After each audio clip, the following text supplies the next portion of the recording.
Good morning all of you.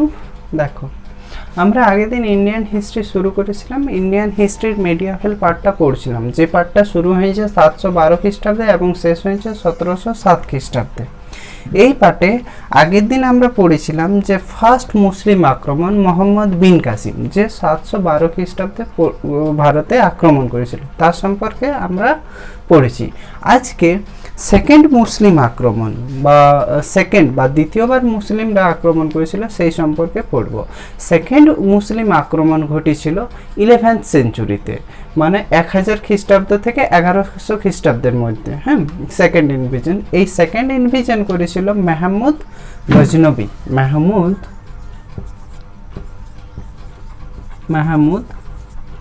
Ghaznavi.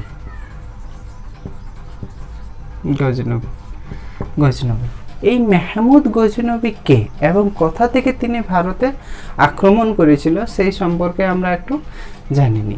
এই Mahmud Ghaznavi actually Turkestan থেকে বা তুর্ক আক্রমণ বলতে পারি এটাকে আমরা, তুর্ক আক্রমণ। তুর্কিস্তান থেকে মাহমুদ গজনবী কি করেছিল, ভারতের উপর আক্রমণ ঘটেছিল। তুর্কিস্তান বর্তমানে সেটা কোথায় পড়ে, আফগানিস্তান। সেইখান থেকে ভারতের উপর আক্রমণ করেছিল। তো এই মাহমুদ গজনবীটা কে সেই সম্পর্কে আমরা একটু জানে নিই। তাহলে বর্তমানের আফগানিস্তান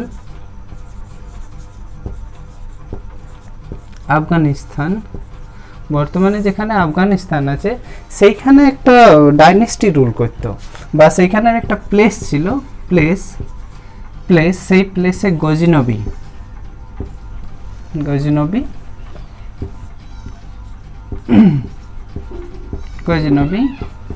ডাইনেস্টি একটা প্লেস ছিল গজনবী। এই গজনবীতে গজনবী ডাইনেস্টি রুল করত।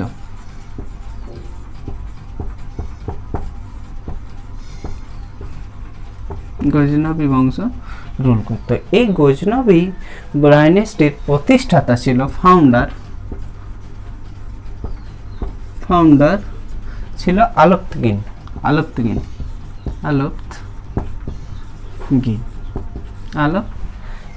এই আলপতগিনের কোনো পুত্র সন্তান ছিল নাই, নো সন।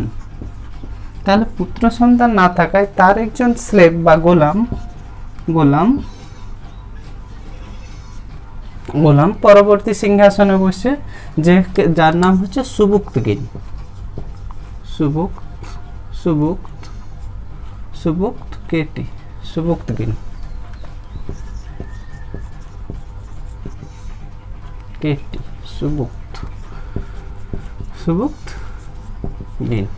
এই সুবুক্তগিনের সন পুত্র হচ্ছে মাহমুদ গজনবী।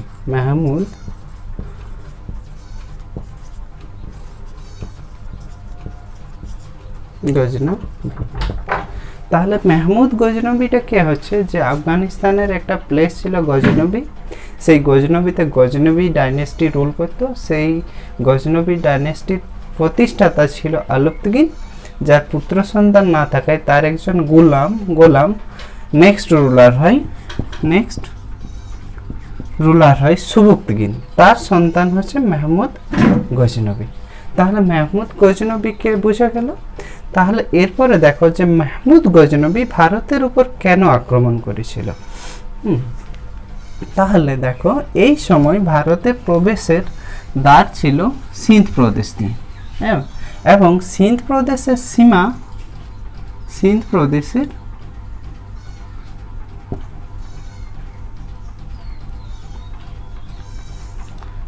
প্রদেশের যে সীমা সাজা হতো সেটা পেশোয়ার দিয়ে হতো। পেশোয়ার দিয়ে সীমাটা ছিল। এই পেশোয়ারে সেই সময় জয়পাল শাসন করত। জয়পাল নামক একজন রাজা শাসন করছিল। তো এই সুবুক্তগিন যে ছিল, আমাদের কে ছিল এখানে, আলপতগিন। তারপরে নেক্সট রুলার কে ছিল, সুবুক্তগিন। এই সুবুক্তগিন এই পেশোয়ার দিয়ে ভারতের উপর ঢোকার জন্য পেশোয়ারের রাজা জয়পালের উপর বারবার আক্রমণ করত, কিন্তু প্রত্যেকবারেই সে বিফল হয়। হ্যাঁ, বিফল হয়। 997 খ্রিস্টাব্দে, দেখো 997 খ্রিস্টাব্দে সুবুক্তগিন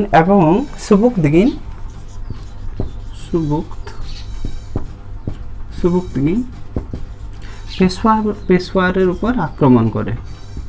পেশোয়ার উপর আক্রমণ করতে চাই, আক্রমণ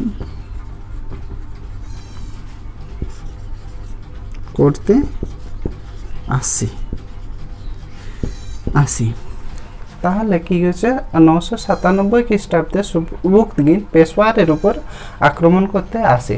এই সময় কি করছে যে পেশোয়ারের রাজা জয়পাল সুবুক্তগিনকে পেশোয়ার ঢোকার আগেই আটকান দিচ্ছে, আটকান দিয়ে সুবুক্তগিনকে কি করে দিচ্ছে, হত্যা করে দিচ্ছে। তাহলে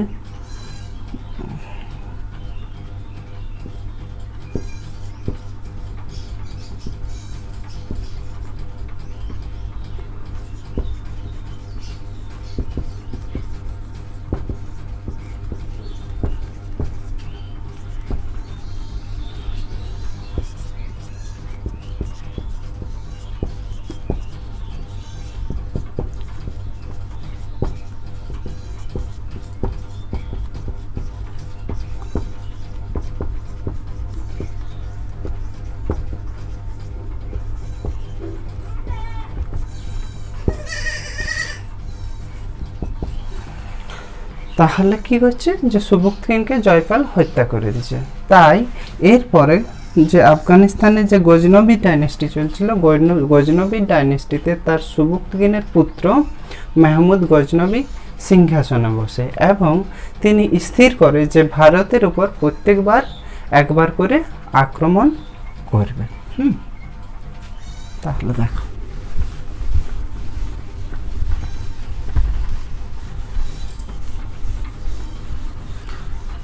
হলো মেহমুদ গজনবী, রুলিং পিরিয়ডটা হচ্ছে 1000 খ্রিস্টাব্দ থেকে 1027 খ্রিস্টাব্দ।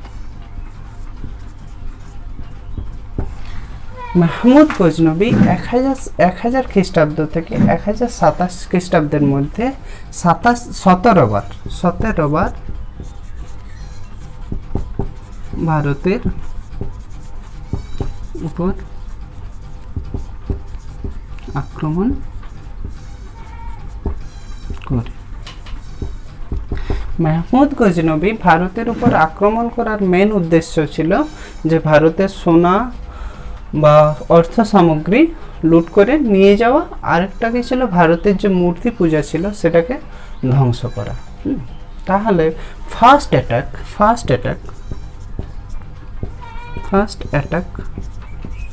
অ্যাটাক করে 1000 খ্রিস্টাব্দে অন দ্য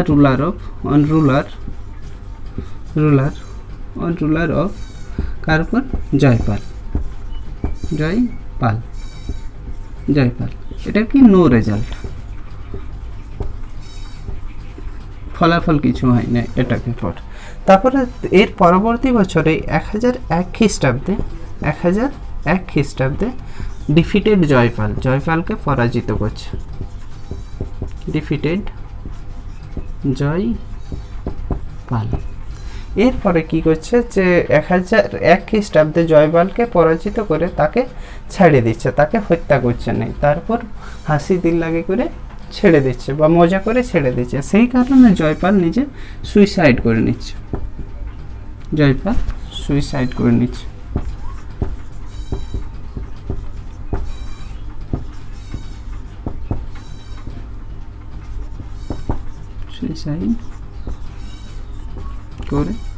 নিচ্ছে।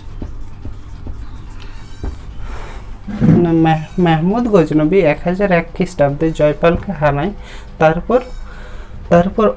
তারপর কি করছে, মজাক করছে বা হারাঙ্কুন তাকে অপমান করছে, যে কারণে যেটা সহ্য না করতে পারে জয়পাল সুইসাইড করে নিচ্ছে।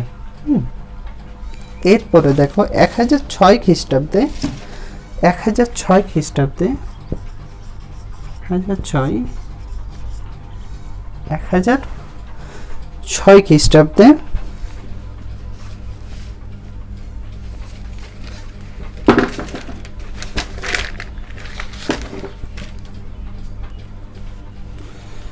নাগরকোট নামক 1006 খ্রিস্টাব্দে নাগরকোট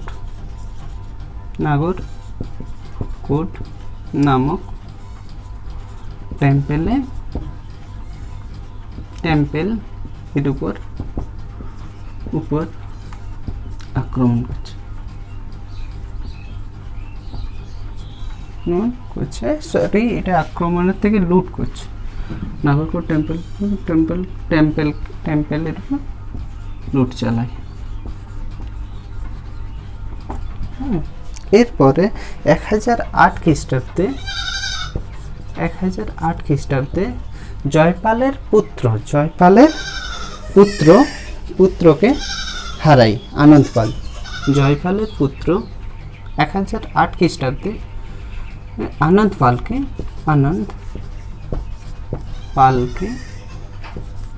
পরাজিত করে।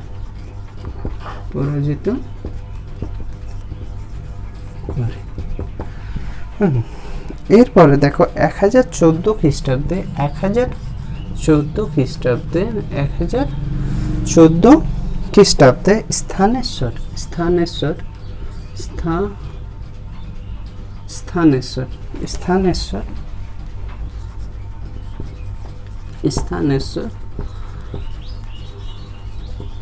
টেম্পেল এর উপর আক্রমণ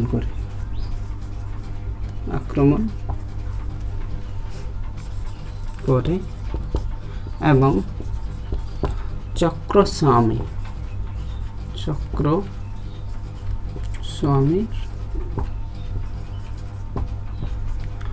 মূর্তি নষ্ট করে। তাহলে কি বললাম আমি, দেখো 1000 খ্রিস্টাব্দে জয়পালের উপর আক্রমণ করছে, যেটা কোনো রেজাল্ট হচ্ছে না। 1001 খ্রিস্টাব্দে জয়পালকে পরাজিত করছে এবং তাকে অপমান করে ছেড়ে দিচ্ছে, যে কারণে জয়পাল সুইসাইড করছে। এরপরে 1006 খ্রিস্টাব্দে নাগরকোট নামক টেম্পলের উপর লুট করছে। 1008 খ্রিস্টাব্দে আনন্দপালকে পরাজিত করছে। এই আনন্দপাল হচ্ছে জয়পালেরই পুত্র। এরপরে 1014 খ্রিস্টাব্দে স্থানেশ্বর টেম্পেল এর উপর আক্রমণ করে এবং চক্রস্বামীর মূর্তি নষ্ট করে। এই চক্রস্বামী বেসিক্যালি বিষ্ণুর মূর্তি ছিল, ভগবান বিষ্ণুর মূর্তি ছিল। এরপরে 1025 খ্রিস্টাব্দে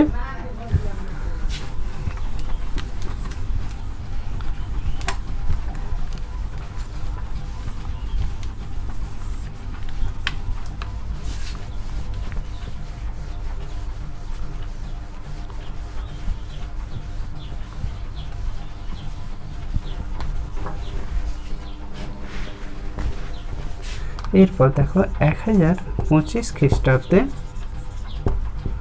গুজরাটের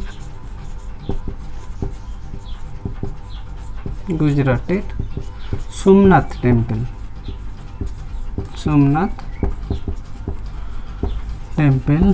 টেম্পেলের উপর আক্রমণ করে।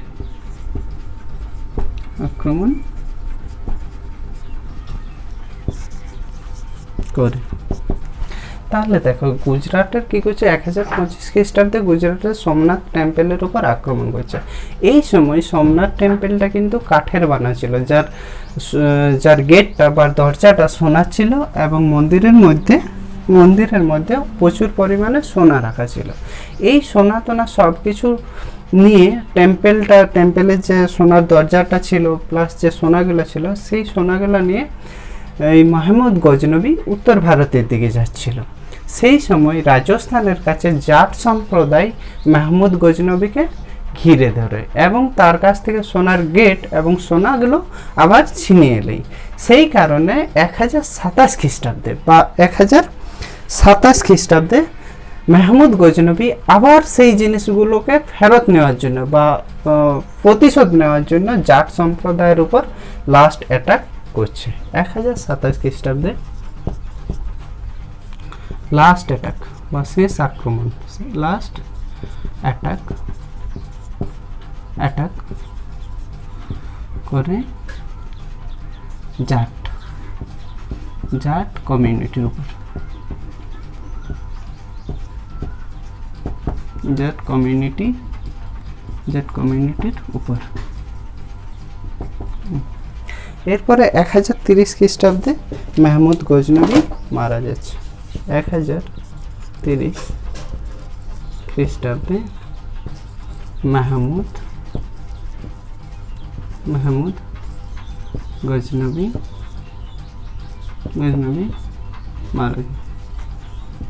মারা যায়। তাহলে আমি কি বললাম যে 1025 খ্রিস্টাব্দে গুজরাটে সোমনাথ টেম্পলের উপর আক্রমণ করছে এবং সেখানে সোনার দরজা প্লাস সোনার গয়না যে কিছু ছিল সব কিছু নিয়ে করে উত্তর ভারতের দিকে যাচ্ছিল। সেই সময় রাজস্থানের কাছে জাট সম্প্রদায় মেহমুদ গজনবীর উপর আক্রমণ করছে এবং যা কিছু সোমনাথ টেম্পল থেকে লুটেছিল সেগুলো ছিনাই নিয়েছে। এই সোনা গয়নাকে আবার পুনরুদ্ধার করার জন্য মেহমুদ গজনবী জাট সম্প্রদায়ের উপর আক্রমণ করছে 1027 খ্রিস্টাব্দে। এটাই তার লাস্ট অ্যাটাক, এইটা তার 16তম অ্যাটাক ছিল। গুজরাটের সোমনাথ টেম্পলের উপর যে আক্রমণটা করেছিল সেটা 16তম ছিল। এরপরে দেখো সোমনাথ টেম্পল সম্পর্কে একটু জেনে নাও। সোমনাথ টেম্পল, এই সোমনাথ টেম্পল প্রথম তৈরি করেছিল, প্রথমবার বানাইছিল বা নির্মাণ করেছিল ভীম ফার্স্ট এর কি করেছিল নির্মাতা বা ফাউন্ডার বলতে পারিস। ফাউন্ডার ছিল কি ভীম ফার্স্ট। আর লাস্টবার পুনর্নির্মাণ করেছিল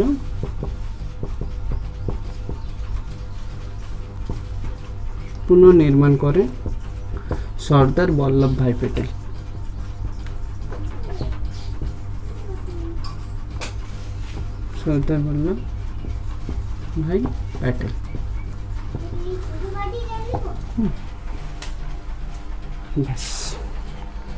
এই হচ্ছে মেহমুদ গজনবী।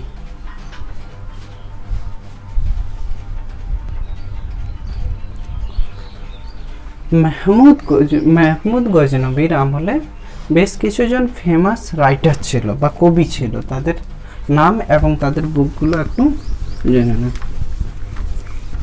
দেখো আল বেরুনি, প্রথম কে ছিল? আল বেরুনি যে বুকটা লিখেছিল সেই বুকটার নাম হচ্ছে আল বেরুনির কিতাব উল হিন্দ। কিতাব উল হিন্দ।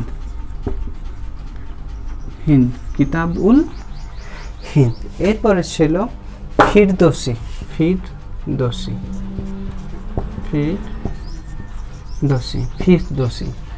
এই ফিরদৌসিটা আবার কোর্ট পোয়েটও ছিল কার? মেহমুদ গজনবীর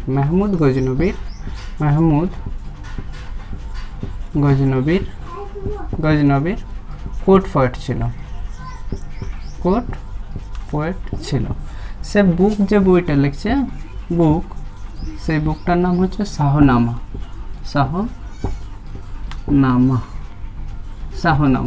আরেকজন ছিল উতবি। এই উতবি একটা বই লিখছে, বুকটার নাম হচ্ছে উতবি পার্সিয়ান চাচনামা।